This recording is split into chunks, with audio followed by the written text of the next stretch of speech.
Olá, minhas saudações, meus cumprimentos a todos que assistem esse vídeo.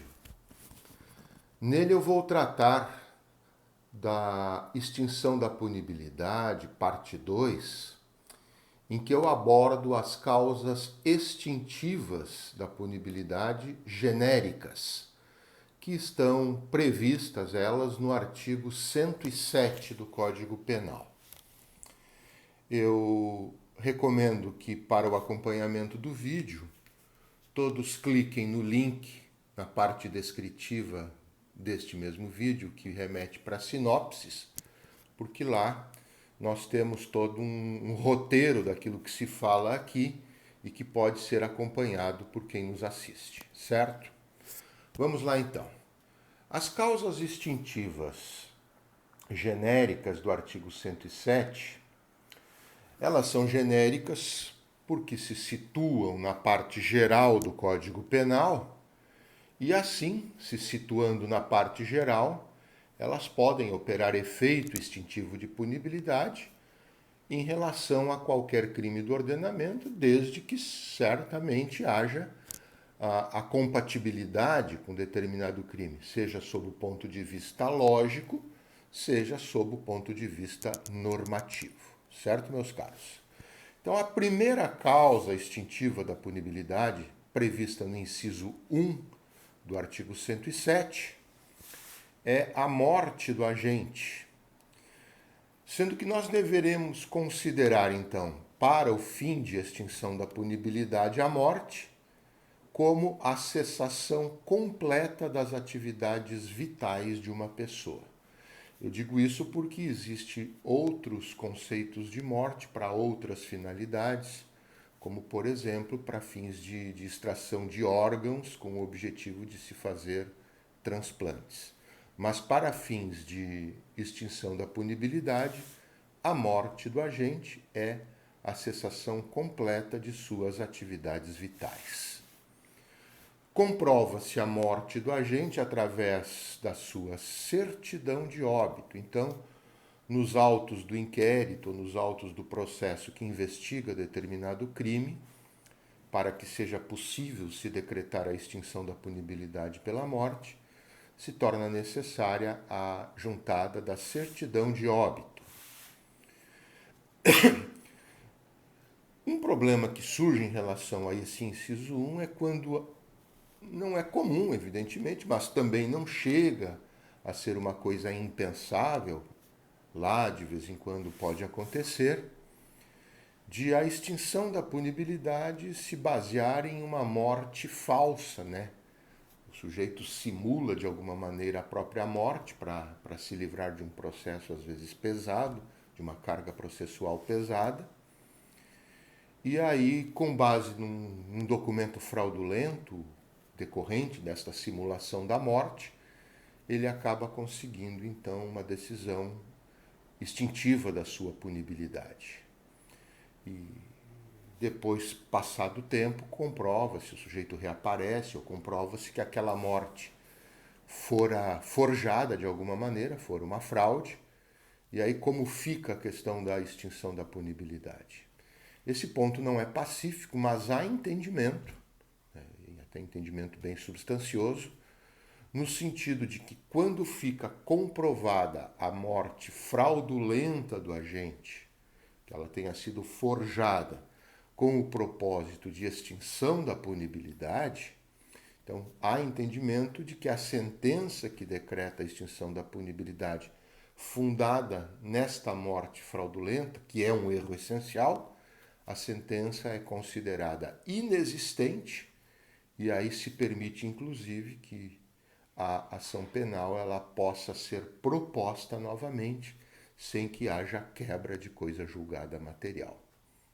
Esse entendimento existe, ele é até bem substancioso, como eu disse, né, de que a sentença, neste caso, por ter se baseado em uma prova forjada que conduziu o juiz a erro essencial, a sentença é considerada inexistente. E aí a ação, nesta hipótese, poderia ser novamente proposta.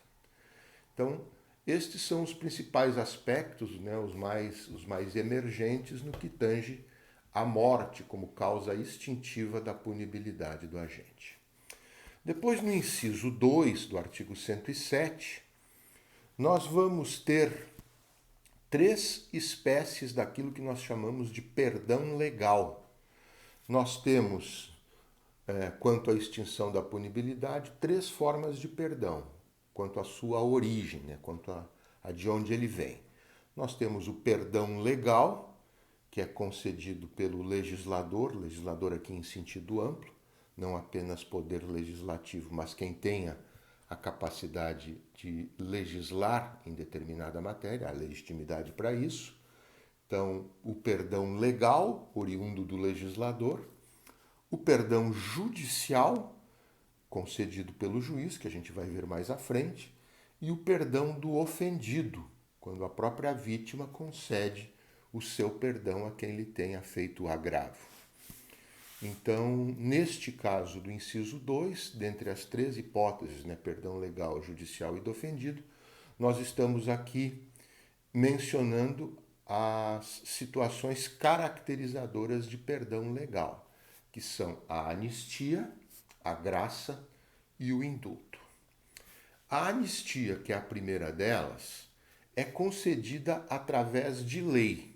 Então, tem que ser o instrumento próprio para a concessão de anistia é a lei aqui em sentido estrito, né? Uma lei ordinária ou, eventualmente, até mesmo que esteja no patamar hierárquico das normas acima da lei ordinária, como uma lei complementar ou como o próprio texto constitucional. Então, é concedida através de lei, que precisa ser aprovada pelo Congresso Nacional, pelo Poder Legislativo, e depois sancionada pelo Presidente da República na condição de chefe do Executivo. Ela representa, a anistia representa um perdão das infrações pretéritas, né? Sem repercutir nas infrações futuras. Ela é diferente da abolição de crime. Nós vamos tratar da abolição de crime no inciso 3, que é o próximo a ser mencionado. Mas a anistia ela difere da abolição criminis por quê? Porque ela apaga, né? Ela gera um certo esquecimento de delitos futuros. O Estado se propõe a esquecer o que passou, mas ele não elimina a possibilidade de punição para fatos futuros, idênticos, tipificados na mesma lei. Enquanto a abolição criminis simplesmente envolve a revogação da norma incriminadora e tem um impacto tanto para o passado quanto para o futuro. A anistia só tem um impacto para o passado, não para fatos futuros. Então ela representa um perdão de infrações pretéritas sem influenciar, sem repercutir em infrações futuras, porque a norma penal incriminadora, mesmo anistiados fatos passados, ela continua vigente para incidir sobre fatos futuros. A anistia ela possui eficácia erga omnes, significa isso que ela então alcança todas as pessoas que preencherem os requisitos para serem anistiadas, requisitos estes previstos na própria lei concessiva da anistia. Então, todas as pessoas que preenchem aqueles requisitos podem ser anistiadas como efeito, né, dessa anistia, da lei concessiva da anistia. Por isso que a gente diz que a sua eficácia é erga omnes, é em relação a todos aqueles que venham a preencher aqueles requisitos estabelecidos pela lei para serem anistiados. Os efeitos que são produzidos pela anistia são efeitos amplos, extinguindo-se sempre a pretensão punitiva, que é a pretensão de aplicação da sanção penal, independentemente de a lei da anistia entrar em vigência antes ou depois do trânsito em julgado da decisão condenatória. Claro que sempre quando entra em vigência antes de a decisão condenatória transitar em julgado, nós temos aí uma extinção da pretensão punitiva, uma extinção da pretensão de aplicar a pena.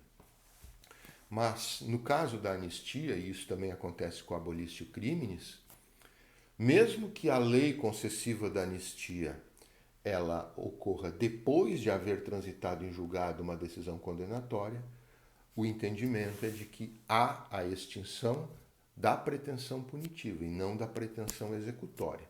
É um conceito que nós já tratamos no vídeo anterior, né?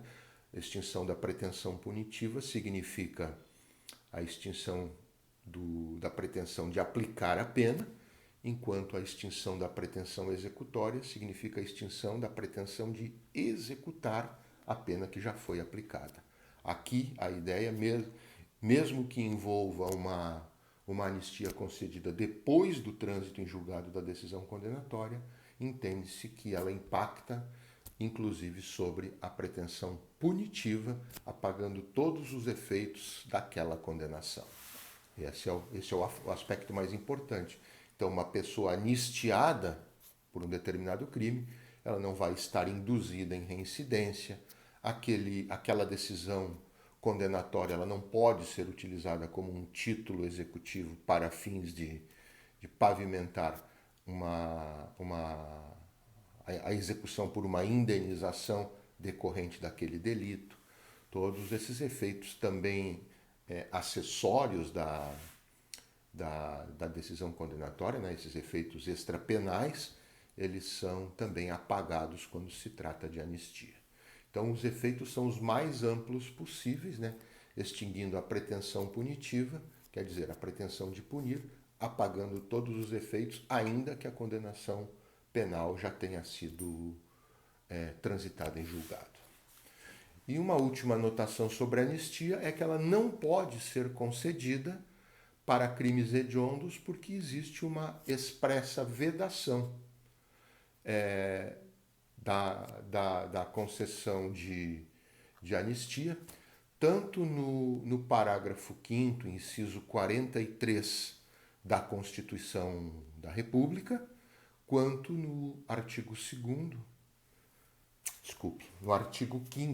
inciso 43 da Constituição da República, quanto no artigo 2º, inciso 1 da Lei 8.072 de 90, que é a chamada Lei dos Crimes Hediondos. Esses dois dispositivos, o artigo 5º, inciso 43 da Constituição e o artigo 2º, inciso 1 da Lei dos Crimes Hediondos, proíbem a concessão de anistia para crimes hediondos.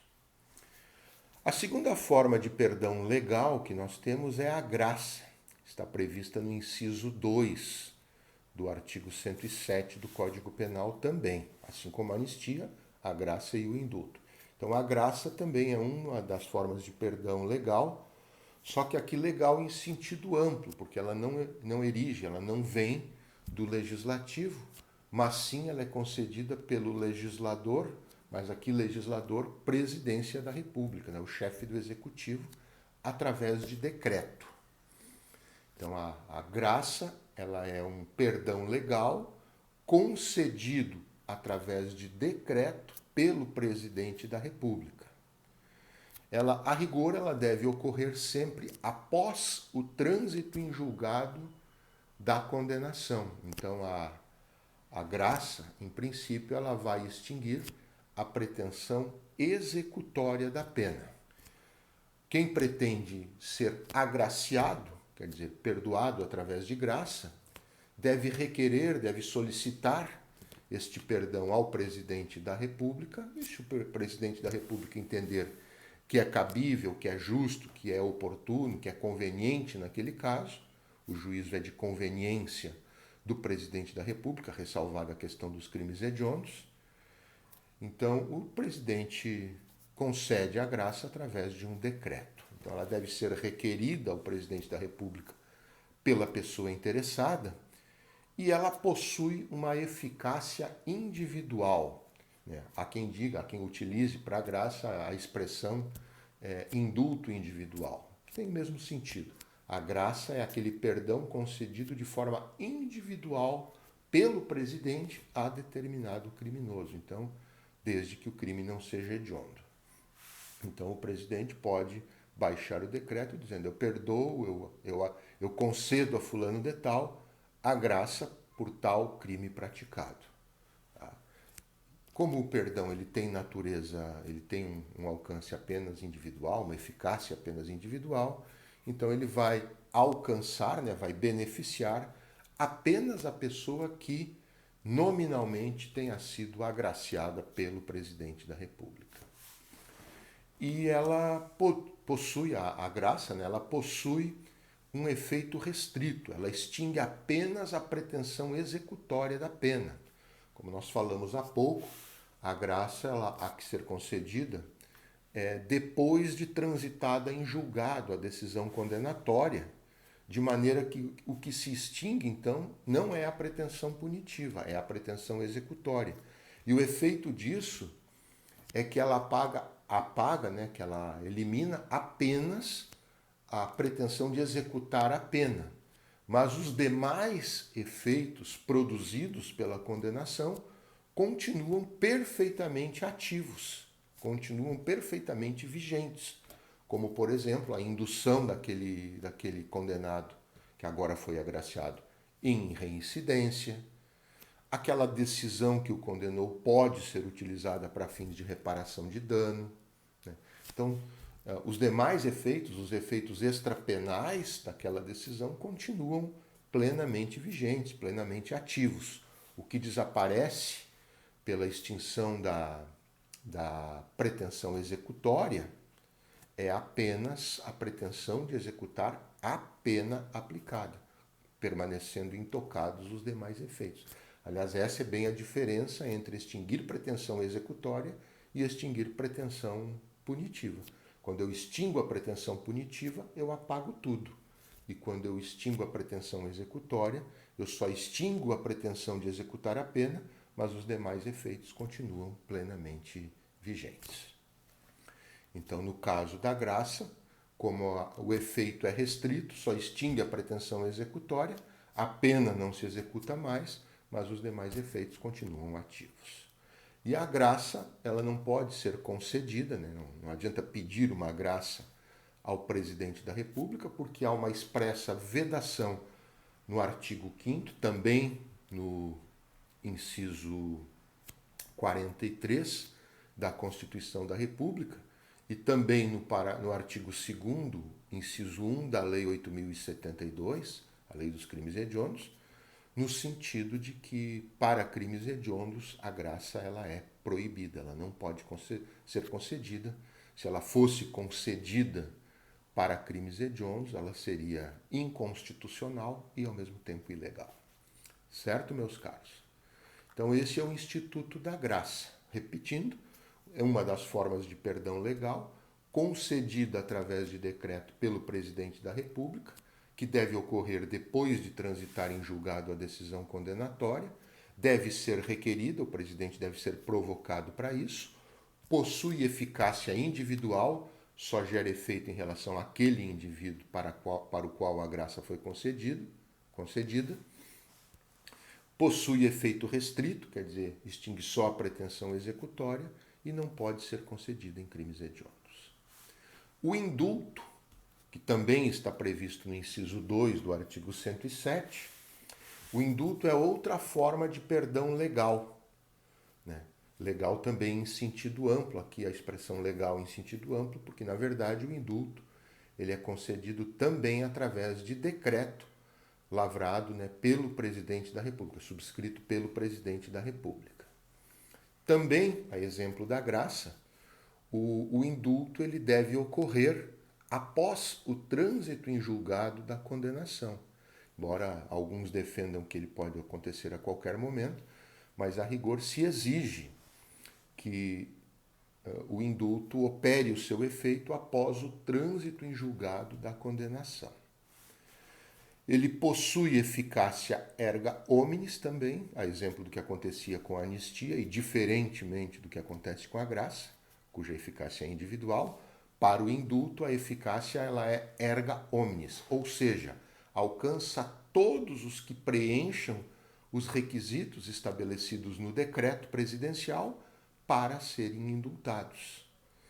Então ele não precisa, o indulto ele não precisa ser requerido ao presidente da República. O presidente da República baixa espontaneamente um decreto concessivo de indulto, quando entender que isso é o caso, quando entender oportuno. O presidente da República ele baixa o decreto concessivo do indulto e neste decreto ele vai estabelecer quais são os requisitos para a pessoa ser indultada, para a pessoa receber o benefício do indulto. No Brasil, por exemplo, é tradição que o presidente da República, em período natalino, na época do Natal, ele baixa um decreto de indulto. Não são todos os presidentes que fazem isso, mas alguns presidentes têm por hábito, assim, anualmente, concederem o chamado indulto natalino, que nada mais é exatamente do que a materialização desse instituto, do segundo instituto, previsto aqui no inciso 2 do artigo 107. Então, ele possui eficácia erga omnes porque se aproveita para todos aqueles que preencham os requisitos estabelecidos no decreto.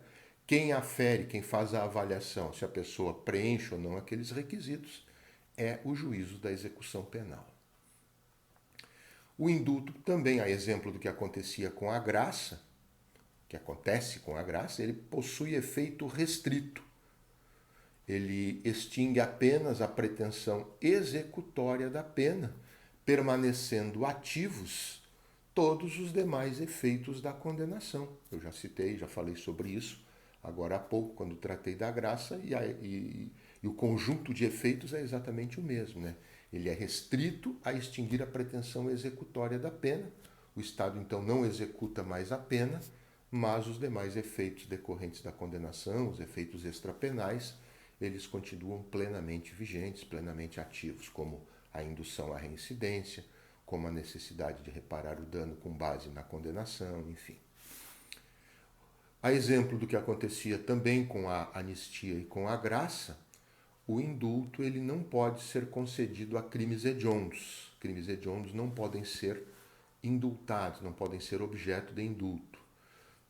Isso por uma vedação que está, agora não explícita, mas implícita, no inciso 43 do artigo 5º da Constituição. Implícita por quê? Porque se interpreta que se a Constituição veda a graça, que é o indulto individual, por via de consequência, ela está vedando também o indulto propriamente dito, porque o indulto propriamente dito nada mais é do que uma graça coletiva, digamos assim. Uma graça para várias pessoas que preencham aqueles requisitos.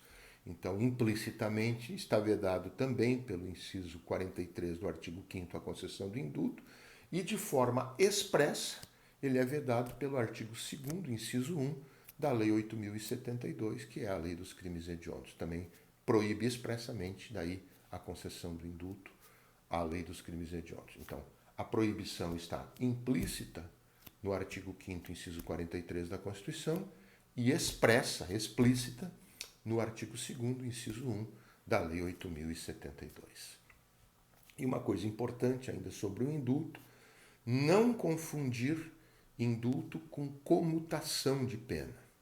Porque o indulto ele significa o perdão do total do restante da pena a cumprir. Quando uma pessoa é indultada, tudo que falta de pena a cumprir é perdoado. Enquanto que a comutação é o perdão de parte de uma pena a cumprir. Um perdão parcial, perdão de metade do restante, de metade, de 1/3 do restante, depende do que o presidente decretar em termos de comutação. Então, na comutação, parte do restante é perdoado, mas outra parte ainda precisa ser cumprida. Vamos imaginar que uma pessoa tenha sido condenada a 10 anos de privação de liberdade, de reclusão, e venha um decreto de indulto, vamos dizer que não seja crime hediondo, e ela tenha cumprido 5 anos daqueles 10. E aí o presidente baixa um decreto dizendo que todas as pessoas nessas condições, que já cumpriram metade da pena, têm a outra metade indultada. Então esses outros 5 anos que faltam para completar os 10, eles são inteiramente perdoados. Isso é indulto. Agora imaginemos que o decreto presidencial diga, ora, para pessoas nessas condições, que já cumpriram metade da pena, nós comutamos metade do restante. Então essa pessoa, melhor dizendo, na comutação, ela cumpriu 5 anos e dos outros 5 anos, que são a outra metade para os 10, fica comutada a metade. Então, metade da metade, ou seja, mais 2 anos e meio de comutação, mas ainda terá ela que cumprir, nesse último exemplo, outros 2 anos e meio de pena. Então, o indulto ele perdoa todo o restante e a comutação perdoa apenas uma parte do restante, mas a outra parte não perdoada ainda precisa ser cumprida. Essa é a diferença entre indulto e comutação. A comutação também ela é conhecida como perdão ou como indulto parcial.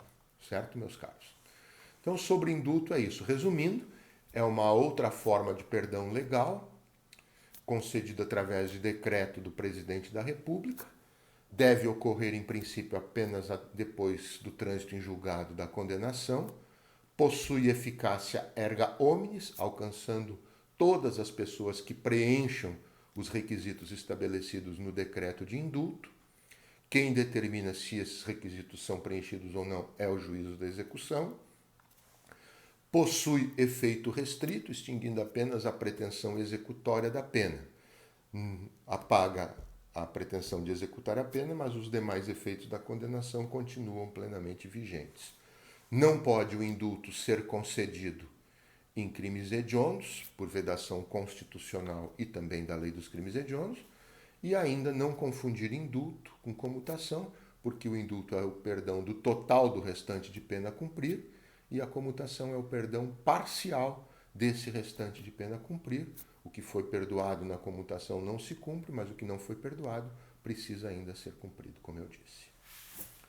No inciso 3 do artigo 107, nós vamos ter um instituto chamado abolitio criminis, abolição do crime. Abolitio criminis se dá pela revogação de uma norma penal incriminadora. Então, quando uma lei determinada criminaliza e sobrevém depois dela uma nova lei que a revogue, então esta revogação de uma norma, de uma lei incriminadora, leva o nome técnico de abolitio criminis ou abolição do crime, certo? Sempre a abolitio criminis, ela é uma causa extintiva da punibilidade, porque se o legislador entende que não deve mais considerar aquela conduta como criminosa, então o legislador ele está dizendo que não precisa mais ninguém que tenha praticado aquele crime cumprir pena por conta daquilo ali. Então, neste caso, ela tem uma eficácia retroativa, inclusive, né? Conforme estabelece o artigo 5º, inciso 40 da Constituição da República e o parágrafo único do artigo 2º do Código Penal, que diz que toda norma que beneficia o réu de qualquer maneira pode retroagir, deve retroagir, inclusive a fatos que aconteceram antes do início da sua vigência. Então, ela possui uma eficácia retroativa, inclusive. Ela apaga aquilo que uma lei A considerava crime e que depois vem uma lei B e revoga essa lei A. Então, essa revogação pela lei B vai apagar toda a perspectiva de punição por fatos criminosos, punição que não tenha sido, claro, ainda esgotada, por fatos criminosos que tenham sido praticados, inclusive, à época em que vigia a lei A, mas que perdeu a sua eficácia. Tá? Então, perdeu a sua vigência. A eficácia da abolitio criminis, ela é, inclusive, retroativa, como eu disse. Ela pode atingir tanto fatos futuros, que não serão mais crimes, quanto fatos pretéritos, cujo crime foi abolido. E ela produz efeitos amplos, extinguindo sempre, a exemplo do que acontece lá com a anistia, ela extingue sempre a pretensão punitiva, ou seja, ela apaga todos os efeitos que foram ou que poderiam ter sido produzidos em decorrência daquele crime que foi abolido, certo? Não se tem mais a pretensão de punir, de aplicar uma pena e de gerar qualquer efeito extrapenal em decorrência desse crime. Essa é a retroatividade da abolitio criminis, que está prevista como causa extintiva da punibilidade, que extingue a pretensão punitiva, com base no inciso 3 do artigo 107 do Código Penal. Depois, no inciso 4 do artigo 107, nós vamos ter ali 3 causas extintivas da punibilidade. Nós vamos ter prevista a prescrição, a decadência e a perempção. A prescrição, eu vou me permitir pular de abordar sobre ela neste vídeo, porque depois nós vamos ter, eu não programei certinho ainda, mas eu acredito que 2 ou 3 vídeos sobre prescrição especificamente. Ela tem uma série de componentes, um detalhamento bastante grande que precisa então ser explorado de maneira separada, à parte. Eu não tenho como tratar aqui a prescrição e todos os pormenores que a envolvem em meio ao vídeo em que eu trato das demais causas genéricas extintivas da punibilidade. Então, a prescrição, eu não vou falar sobre ela agora e vou deixar para tratar ela em 2 ou 3 vídeos que posteriormente eu irei gravar e irei postar aqui no YouTube. Certo, meus caros amigos? Então, eu pulo agora a prescrição para tratar dela depois em vídeos à parte, tratá-las em separado. Tratá-la, né, em separado. Quanto à decadência, que é a segunda hipótese de extinção da punibilidade prevista no inciso 4 do artigo 107, então, na lei penal brasileira, nós temos 3 casos de decadência. Tá? E esses 3 casos de decadência, 3 hipóteses de decadência, elas estão elencadas no artigo 103. Então, quando nós tratamos da decadência lá do inciso 4 do 107, a gente sempre tem que estabelecer um link com o artigo 103 do Código Penal, porque é ali que as hipóteses de decadência estão relacionadas. Primeira das hipóteses de decadência é o não oferecimento da queixa-crime no prazo de 6 meses, contados da data em que a vítima tomou conhecimento da autoria do crime contra si, quem foi o autor do crime contra si, nos casos de ação penal originariamente privada. Então, quando nós temos um crime cuja ação penal seja ação penal privada, originária, o legislador originariamente já prevê que só se procede mediante queixa. Então, nestes crimes de ação penal privada originária, a vítima ela tem 6 meses para ofertar a queixa-crime a partir do momento em que ela toma conhecimento de quem seja o autor do crime praticado contra si. Se ela não exercitar o seu direito de queixa-crime nestes 6 meses subsequentes ao conhecimento da autoria, então, nesta hipótese, ela decai do direito de ofertar a queixa posteriormente a esse prazo. Então, é a primeira hipótese de decadência que nós temos, quando ela não apresenta, não oferta a queixa-crime, nos casos de crime de ação penal pública, de ação penal privada originária, nos 6 meses posteriores à data em que ela toma conhecimento de quem seja o autor do crime. Também a segunda hipótese agora de decadência, o não oferecimento de queixa-crime, também envolve queixa-crime, no prazo de 6 meses, contados da data em que se esgota o prazo para o Ministério Público se manifestar, denunciando ou arquivando um inquérito, nos casos de ação penal privada subsidiária, né?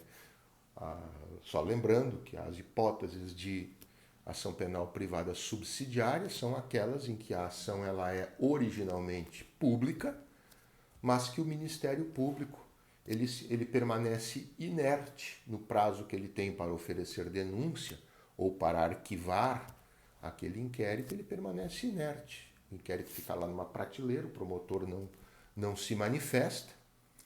E aí, neste caso, então, a partir do dia em que esgota-se o prazo para o Ministério Público se manifestar, denunciando ou arquivando aquele inquérito, Se ele não tiver se manifestado, inicia-se a contagem de um prazo de 6 meses para que a própria vítima possa, em caráter subsidiário desta ação que originalmente é pública, que ela apresente, que ela oferte uma ação penal privada, que é o que a gente chama então de ação penal privada subsidiária ou subsidiária da pública, é a mesma coisa.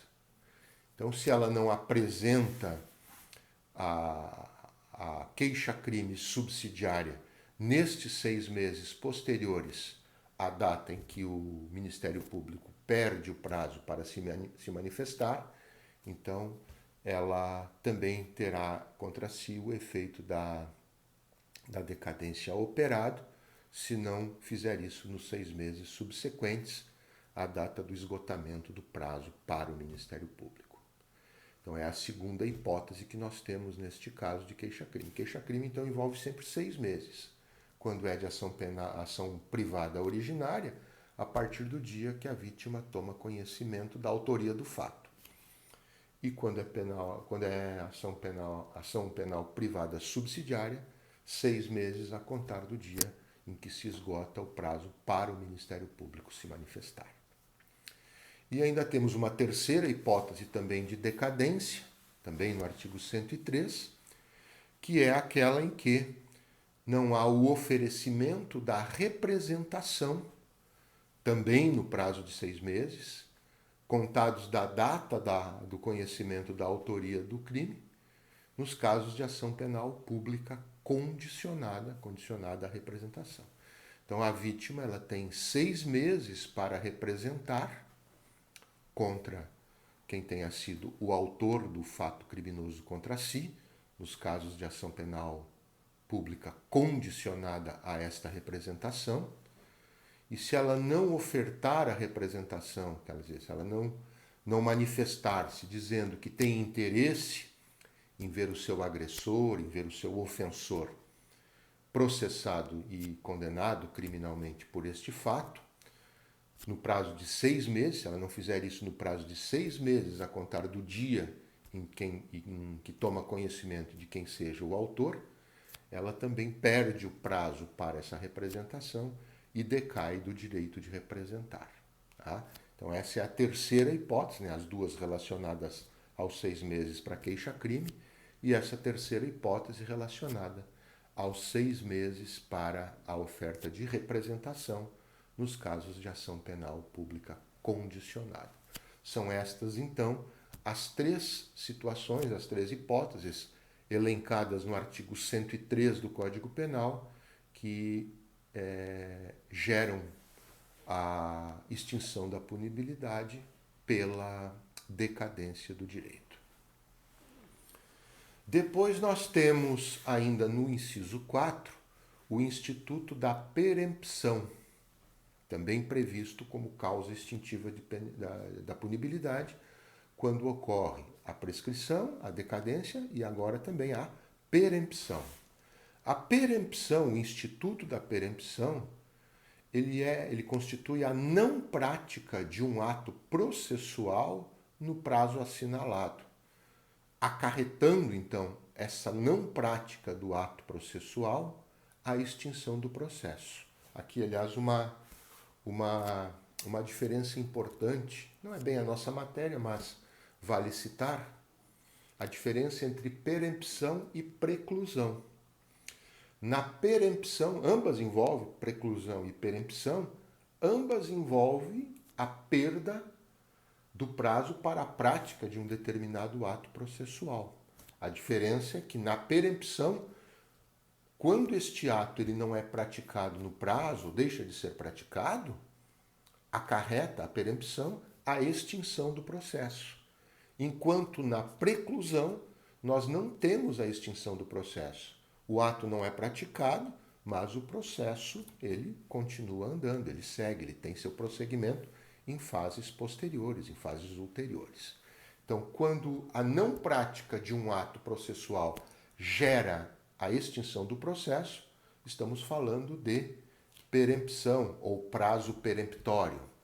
Quando a não prática de um ato processual ela não gera a extinção do processo, o processo mesmo diante da não prática do ato, ele continua andando, nós estamos diante do instituto da preclusão. O prazo, neste caso, se torna preclusivo. Preclusão não extingue punibilidade, mas a perempção, sim, ela extingue a punibilidade por expressa disposição desse inciso 4 do artigo 107 do Código Penal. No caso da ação penal, a perempção só existe em ação penal privada. Ação penal, então, que é de iniciativa da vítima. E as hipóteses de perempção em matéria penal, elas estão todas elas relacionadas, previstas no artigo 60 do Código de Processo Penal. São várias que tem ali relacionadas, então eu recomendo a quem esteja assistindo o vídeo, para não nos estendermos demais aqui, que, tendo curiosidade sobre o que vai gerar perempção em matéria penal, repito, todas elas aplicáveis somente a casos de ação penal privada, não se aplica às hipóteses de ação penal pública, mas nos casos de ação penal privada, então, todas as hipóteses, se você tiver curiosidade, estão elas lá relacionadas no artigo 60 do Código de Processo Penal, o CPP. Todas aquelas hipóteses ali apresentadas pelo legislador são hipóteses de perempção. E quando ocorrem, então, geram a extinção da punibilidade com base nesse inciso 4 do 107, que para este fim será combinado com o artigo 60 do Código de Processo Penal. Certo, meus caros? No inciso 5 do artigo 107, nós temos uma outra causa extintiva de punibilidade, que é a renúncia ao direito de queixa. A renúncia ao direito de queixa, ela é tratada no artigo 104 do Código Penal. E por óbvio, como estamos falando em renúncia ao direito de queixa, ela vai ocorrer nos casos em que nós temos ação penal privada, casos de ação penal privada. Ela ocorre sempre, a renúncia ao direito de queixa, o momento para essa renúncia, é sempre antes de a queixa-crime ser ofertada. Tá? Então, antes da vítima apresentar em juízo uma queixa-crime, ela pode renunciar a esse direito de queixa. A renúncia ela tem sempre um caráter unilateral, significa dizer que a renúncia ela não precisa ser aceita pelo autor do fato, pela pessoa que praticou o crime. Se a vítima disser eu renuncio ao direito de queixa, está automaticamente extinta a punibilidade do agente. Quer ele aceite, quer não aceite essa renúncia por parte da vítima. Tá? Então o caráter dela é unilateral. Por quê? Porque independe da aceitação da parte contrária. A renúncia ela pode ser expressa, quando a vítima declara expressamente que não quer exercer o direito de queixa, ela declara isso, olha, eu não quero, eu estou renunciando ao direito de queixa, ou ela pode ser tácita, quando a vítima pratica um ato incompatível, que seja contraposto à ideia do direito de queixa. Por exemplo, se a vítima se torna ou continua amiga da pessoa que praticou o crime contra ela, depois do fato ter acontecido. Praticou um crime contra a honra, chamou o sujeito lá por um palavrão, caracterizou um crime de injúria, e depois disso ambos continuam amigos como se nada tivesse acontecido. Esta continuação da amizade é um exemplo que nós temos de renúncia tácita ao direito de queixa por conta daquele crime de injúria. Então, a renúncia pode ser expressa, quando a vítima declara formalmente, expressamente, que não quer ofertar queixa-crime contra a pessoa que praticou o crime contra ela, nos casos de ação penal privada, ou tácita, quando ela pratica um ato, qualquer ato, que seja incompatível com o direito de queixa. A amizade é um dos exemplos que eu cito. O código ele é expresso também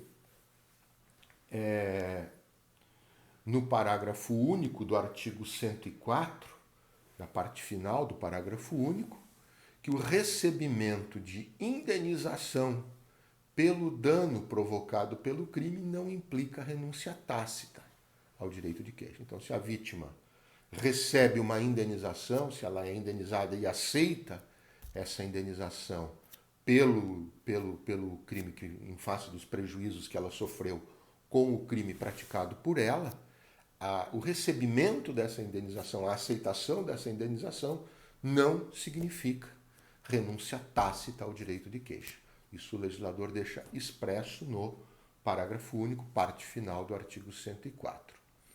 E um detalhe a mais, né? Tratando-se de crime praticado em coautoria, quer dizer, mais de uma pessoa como autora do crime, autoras do crime, a renúncia ao direito de queixa contra um dos autores, ela vai implicar, pelo princípio da indivisibilidade da ação penal privada, o aproveitamento desta renúncia para todos os autores. Então vamos imaginar que um crime tenha sido um crime de ação penal privada, uma injúria, por exemplo, ela tenha sido praticada por 2 ou 3 pessoas contra uma única vítima. Essa vítima, esse crime tem como autores A, B e C. 3 pessoas como autores, A, B e C. E a vítima, ela resolve renunciar ao direito de queixa contra A. Como nós sabemos que em relação à ação penal privada utiliza-se o chamado princípio da indivisibilidade, o que fizer em relação a um tem que valer em relação a todos, então se a vítima renunciar ao direito de queixa em relação ao autor A, ela vai então automaticamente renunciar também ao direito de queixa contra B e contra C. Por quê? Porque pela indivisibilidade da ação penal privada, tudo o que tudo que ocorre em relação a um dos autores tudo que a vítima promove ou deixa de promover em relação a um dos autores terá que ser estendido também para os demais. Neste caso é o que a gente chama de comunicabilidade da renúncia aos demais autores do crime. Então, renunciou contra um, renunciou contra todos em função dessa comunicabilidade que decorre do princípio da indivisibilidade da ação penal privada. Certo, meus caros? Então, a renúncia ao direito de queixa, para resumir, sempre gosto de dar uma resumidinha, porque a gente acaba se estendendo bastante, ela ocorre antes da queixa-crime ser ofertada, somente em casos de ação penal privada que ela é possível, tem caráter unilateral, ou seja, independe de aceitação, pode ser expressa ou pode ser tácita, expressa quando a vítima afirma expressamente que não quer ofertar a queixa, e tácita quando ela pratica um ato que torne a queixa incompatível. O recebimento da indenização, a aceitação de uma indenização, não implica renúncia tácita, e pelo princípio da indivisibilidade, se renunciar contra um dos autores do crime, nos casos de coautoria, se renunciar contra um, está, por via de consequência, pela comunicabilidade dessa renúncia aos demais, renunciando ao direito de queixa em relação a todos. No inciso 5, ainda nós temos o perdão do ofendido, também como causa extintiva da punibilidade. O perdão do ofendido, ele ocorre também em caso de ação penal privada e é tratado no artigo 105 do Código Penal. Então eu vou correlacionar aquele inciso 5 com o artigo 104, quando trata de renúncia ao direito de queixa, ou com o artigo 105, quando se trata de perdão do ofendido. Eu falei lá atrás que temos 3 espécies de perdão. O perdão legal, né? Anistia, graça ou indulto, que já falamos. O perdão do ofendido, que é o que estamos falando agora, e ainda daqui a pouquinho ainda vamos falar sobre o perdão judicial. Tá? Então, o perdão do ofendido, no caso de ação penal privada, é também previsto no artigo 107, no seu inciso 5. Só é aplicável, então, em caso de ação penal privada originária, ele não cabe em ação penal privada subsidiária. e ele ocorre somente depois de proposta a ação penal, depois de oferecida a queixa-crime. Então, antes de oferecer a queixa-crime, o que a vítima tem é o direito de renúncia à queixa. E quando, depois de oferecida a queixa-crime, ela tem o direito de perdoar o ofendido. Então, antes da queixa-crime, renúncia, depois da queixa-crime, perdão. Então, o perdão do ofendido só ocorre em ação penal privada originária, não pode ocorrer em subsidiária, ocorre depois de proposta a ação penal, quando a queixa-crime já foi ofertada. Ele pode ser, agora daí com base no artigo 106, ele pode ser expresso, quando a vítima declara expressamente não querer prosseguir com a ação penal, já que ele é ofertado depois de iniciada a ação penal, então a vítima declara expressamente eu não quero continuar, eu não quero prosseguir com a ação penal, ou pode ser tácito, né? Quando a vítima pratica um ato incompatível com o prosseguimento da ação penal privada que ela lá anteriormente havia proposto. Por exemplo, de um perdão tácito. Se a vítima retoma a amizade com o agente depois de ter iniciado a ação penal. Se desentenderam lá, ela entrou com a ação penal contra a pessoa que lhe ofendeu, mas passou o tempo e retomaram essa amizade. Então, a retomada dessa amizade envolve, ela implica no perdão tácito da vítima em relação ao crime cometido, certo? Então, expresso quando a vítima ela declara expressamente que perdoa e tácito quando ela pratica um ato incompatível com a continuidade da ação penal, como, por exemplo, a retomada da amizade. O perdão ele tem sempre um caráter bilateral, ou seja, diferentemente da renúncia, que era unilateral, a vítima renunciava e isso independeria para surtir o efeito extintivo da punibilidade, independe de a outra parte aceitar. Agora, o perdão não. O perdão ele é bilateral. Precisa ser aceito pela outra parte, ser aceito pela pessoa que a gente chama de querelado, a pessoa ré na queixa-crime. O perdão ele precisa ser aceito para produzir a extinção da punibilidade.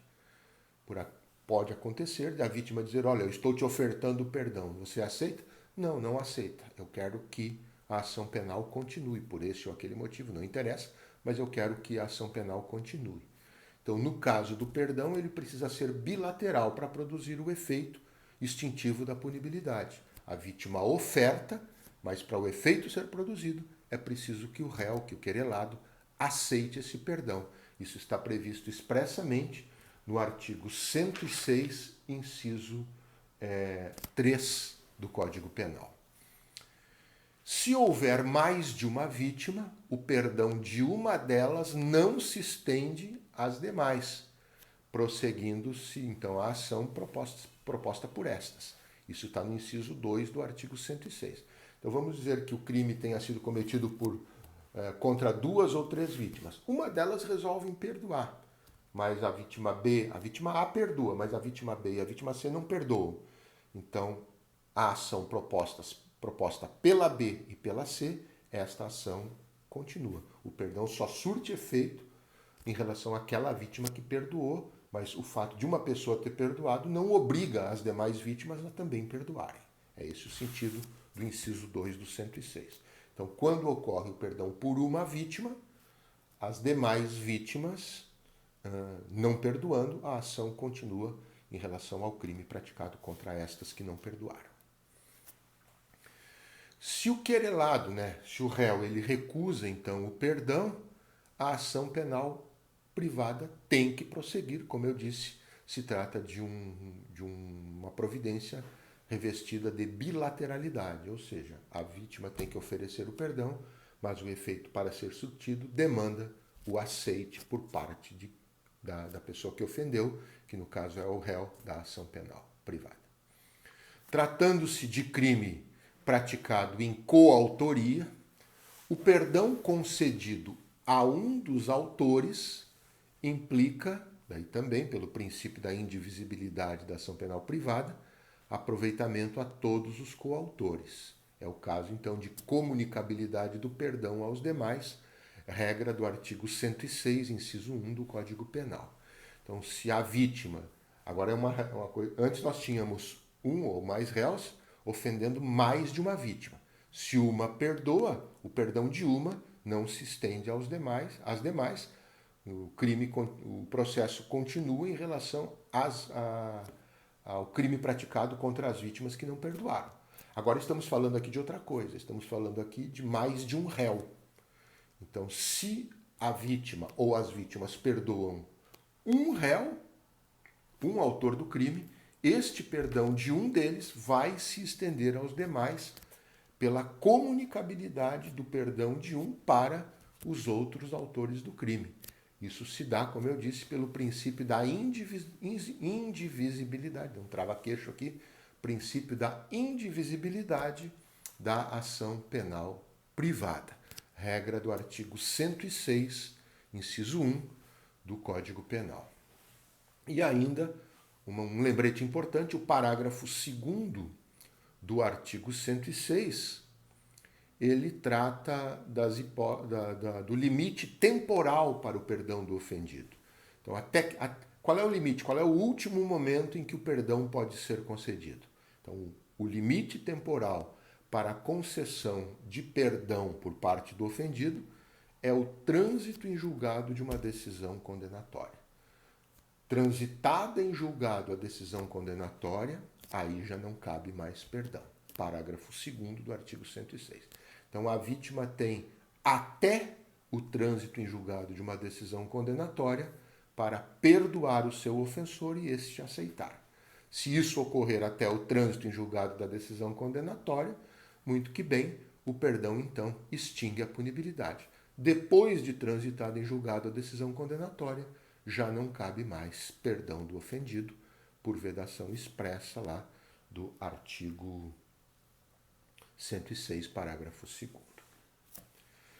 Dando continuidade ao que trata o artigo 107, né, as causas extintivas da punibilidade genéricas, eu falo agora do inciso 6, que traz a retratação do agente nos casos em que a lei admite. Então, quando a lei permitir que a retratação do agente gere extinção da punibilidade, esta retratação também extinguirá a punibilidade. O que significa, primeiramente, o que significa a retratação do agente? Significa voltar atrás, né? Desdizer aquilo que havia dito. O sujeito fez uma afirmação ou proclamou uma ofensa, irrogou uma ofensa, e depois resolve voltar atrás daquilo que disse, daquilo que falou a título de ofensa ou da afirmação falsa que fez. Então, quando este ato de voltar atrás naquilo que havia dito antes for visto ou for autorizado pelo legislador como uma causa extintiva da punibilidade, esta retratação, então, irá extinguir a punibilidade, e isso está previsto de forma expressa no inciso 6 do artigo 107. Nós temos cabível a retratação nas seguintes hipóteses.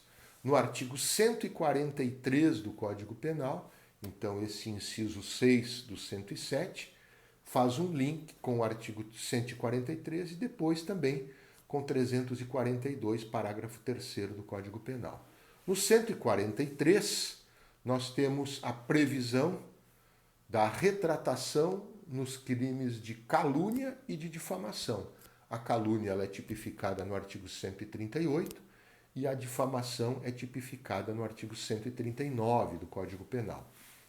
Então, quando o agente pratica uma calúnia contra alguém ou uma difamação contra alguém, o ato de ele retratar-se daquilo que falou a título de calúnia ou difamação vai gerar a extinção da punibilidade se esta retratação se der nos moldes preconizados pelo artigo 43, certo? Então, primeira hipótese que o legislador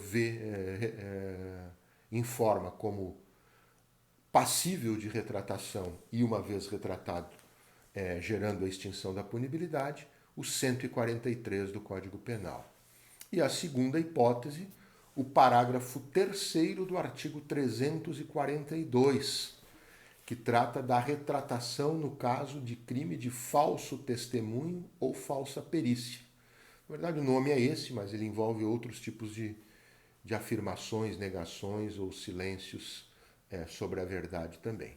Então, no 342, parágrafo 3º do Código Penal, a retratação no crime ali tipificado, que é o crime de falso testemunho ou falsa perícia, a retratação, o voltar atrás, o desdizer, feita por testemunha, perito, contador, tradutor ou intérprete, antes da sentença, no processo em que ocorreu o falseamento, a negação ou o silêncio sobre a verdade, então se o sujeito ele presta um falso testemunho, presta uma falsa perícia, faz uma falsa tradução, uma falsa interpretação em um determinado processo.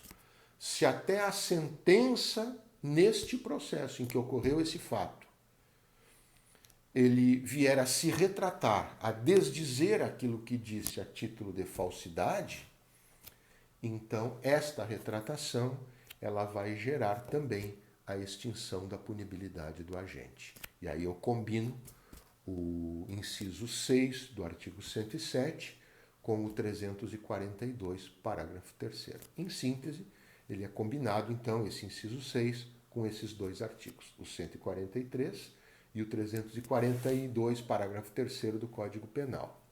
Só a título de informação, o artigo 26 da Lei 5.250, de 67, que é a lei de imprensa, ele também prevê uma hipótese de retratação para os crimes de calúnia, difamação e injúria tipificados na própria lei de imprensa. Então, quando a ofensa caracterizadora de um desses três crimes for praticada através de um órgão de imprensa, há um tipo penal específico no artigo 20 para calúnia, 21 para difamação ou 22 para injúria, na própria lei de imprensa, na própria lei 5.250/67. E o artigo 26 dessa mesma lei diz, olha, no caso de retratação, feita nos mesmos moldes em que foi irrogada a ofensa, então fica extinta a punibilidade se for crime de calúnia, difamação ou injúria praticado pela própria lei de imprensa. Então, ali também tem prevista uma outra retratação extintiva da punibilidade. Só que tem um detalhe importante. O Supremo Tribunal Federal, na arguição por descumprimento de preceito fundamental número 130, a DPF 130, ele suspendeu a eficácia da lei de imprensa. Então, ele retirou a eficácia da lei de imprensa na ADPF número 130. Então, embora a lei de imprensa ainda seja uma lei vigente, por conta do julgamento do Supremo na ADPF 130, a lei de imprensa, a lei 5.250, está com toda a sua eficácia retirada. De forma, então, que esse artigo 26, da lei de imprensa, embora ele ainda seja vigente, ele não pode mais produzir eficácia. Por quê? Porque toda a lei de imprensa foi ou teve a sua eficácia retirada. Inclusive, os artigos que lhe davam ensejo, o 20, o 21 e o 22 também perderam a sua eficácia. Certo?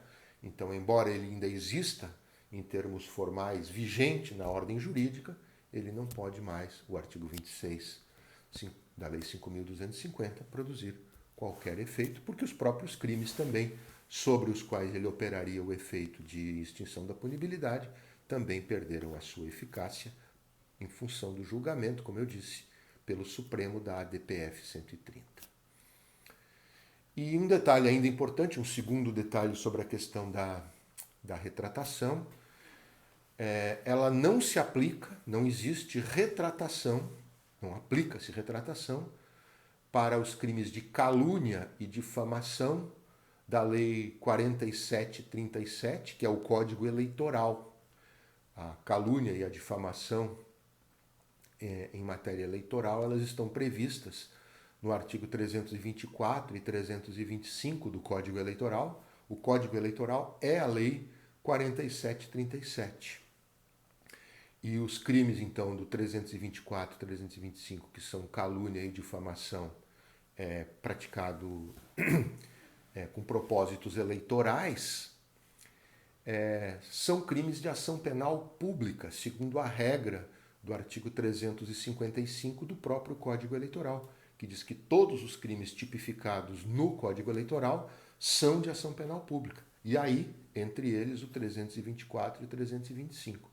Então, sendo eles de ação penal pública, não há como nós pensarmos em aproveitar a retratação, né, do autor do crime como uma causa extintiva de punibilidade, porque a retratação, ela nos casos de calúnia e difamação, só nas hipóteses mencionadas mesmo no artigo 143 do Código Penal. Para a calúnia e a difamação eleitoral, nós não teremos a possibilidade de extinção de punibilidade pela retratação, tal qual nós temos para a calúnia e para a difamação dos artigos 138 e 139 do Código Penal. Certo, meus caros? Então, sobre a retratação, estas são as principais anotações. E, por fim, o inciso 9 do artigo 107, eu estou, na verdade, pulando do 6 diretamente para o 9, porque os incisos 7 e 8 foram revogados no ano de 2005 pela Lei 11.106. Então, hoje, dentro do que nós temos de vigência, nós pulamos diretamente, dentro do 107, do inciso 6 para o inciso 9, que trata do perdão judicial nos casos em que a lei assim o permite. Então, também vai extinguir a punibilidade. Nós tínhamos o perdão legal, o perdão do ofendido e agora o perdão judicial. Então, o perdão judicial também extingue a punibilidade nos casos em que a lei permite perdão judicial. E o que significa, primeiramente, o perdão judicial tratado no inciso 9? Envolve aquelas hipóteses em que o juiz, por liberalidade, né, exercendo a sua discricionariedade, ele pode deixar de aplicar a pena. A expressão utilizada normalmente pelo legislador quando quer referir possibilidade de perdão judicial é que o juiz pode deixar de aplicar a pena. O juiz, aspas, pode deixar de aplicar a pena, significa então que naquele caso pode haver, é possível que haja perdão judicial. Quais são as razões mais comuns e alguns exemplos para nós que o legislador ele utiliza a possibilidade, que ele prevê a possibilidade de perdão judicial? Então, uma das hipóteses mais comuns, eu cito aqui apenas para ilustrar, 4 hipóteses que são mais comuns. O agente, primeiramente, né, uma das hipóteses mais comuns é quando o agente também tenha sofrido consequências graves em razão do fato criminoso. E aí eu cito como exemplo o parágrafo 5º do artigo 121 e o parágrafo 7º do artigo 129. Imaginemos, por exemplo, o parágrafo 5º do 121, que uma pessoa ela esteja manuseando de forma imprudente uma arma de fogo na presença de um filho, e daqui a pouco esta arma, pela imprudência do agente, ela dispara sem que ele queira, essa bala, esse projétil, ele atinge a criança e mata a criança. Então o sujeito praticou, em tese, um homicídio culposo contra o próprio filho. É uma hipótese clara de incidência do parágrafo 5º do artigo 121, né? Em que o agente ele sofreu de forma tão grave, né, a perda de um filho, sofreu de forma tão grave as consequências a consequência do fato que se torna inócuo, se torna desnecessário ainda sobrepor a isso uma punição penal. Então é nesse caso que o legislador, então, isso tanto ocorre no parágrafo 5º do 121, quanto no parágrafo 7º do 129, nesse último caso em relação às lesões corporais.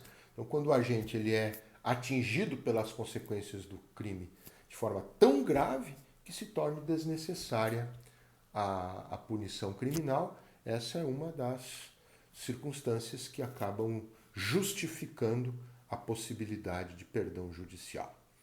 Também uma outra justificativa quando a vítima ter contribuído de uma maneira extremamente decisiva para a ocorrência do delito. E aí nós temos, por exemplo, o caso do artigo 140, parágrafo 1º, né, do Código Penal, né, que prevê exatamente parágrafo 1º, não, inciso 1, 140, parágrafo 1º, inciso 1 do Código Penal. Então, quando ali prevê que o juiz pode deixar de aplicar a pena, no caso da injúria, quando o ofendido, de forma reprovável, provocou diretamente a injúria. Então, a vítima contribuiu de forma decisiva para que o crime ocorresse contra ela. Então, o juiz, dentro das circunstâncias do fato concreto, pode achar interessante, então, perdoar o autor desse crime de injúria. Isso é plenamente possível, segundo essa regra do 140, parágrafo 1º, inciso 1. Uma outra justificativa que também ocorre é a vítima ter reagido à altura do agravo que sofreu. E aí nós temos exatamente, também no mesmo artigo 140 e no mesmo parágrafo 1º, porém no inciso 2, a possibilidade de o juiz perdoar a vítima, perdoar o acusado, melhor dizendo, no caso de retorção imediata que consiste em outra injúria. Então, se o autor ele chamou lá a vítima por um palavrão caracterizador da injúria, e a vítima imediatamente retorque essa ofensa e diz, não, tal coisa é você, dentro das circunstâncias concretas, se o juiz entender que é mais conveniente, que é oportuno, que é razoável naquele caso, o juiz, então, ele pode simplesmente deixar de aplicar a pena, perdoando o autor da injúria. E ainda nós temos uma quarta hipótese, né, uma quarta justificativa, melhor dizendo. Os artigos aqui são apenas exemplificativos, eu estou falando das justificativas para o perdão judicial. Né, a irrisoriedade, né, do fato somada a certas condições subjetivas do agente. E aí, para ilustrar, nós vamos encontrar o parágrafo 5º do artigo 180 do Código Penal, que prevê a hipótese de perdão judicial no caso de peculato culposo. Na primeira parte deste parágrafo 5º diz assim, na hipótese do parágrafo 3º, estamos tratando, quando trata do parágrafo 3º do 180, receptação, eu falei peculato, não falei por engano, da receptação culposa. Então, na hipótese da receptação culposa do parágrafo 3º do 180, se o criminoso é primário, né, pode o juiz, tendo em consideração as circunstâncias, deixar de aplicar a pena. Então, se for uma receptação de um bem muito irrisório, muito bobo, uma coisa muito simples, muito sem valor, e se o autor da receptação for uma pessoa primária, o juiz pode simplesmente achar que, naquele caso, não deve aplicar a pena e perdoar o autor da receptação culposa. Então, estas são hipóteses, né, de perdão judicial. Razões diversas podem inspirar o juiz a querer deixar de aplicar a pena, e aí nós, então, quando o juiz deixa de aplicar a pena, perdoando o agente, esse perdão judicial, ele, na forma do inciso 9 do artigo 107, também acarreta, então, a extinção da punibilidade, por se tratar, neste caso, também de uma causa extintiva genérica dentre as previstas no artigo 107.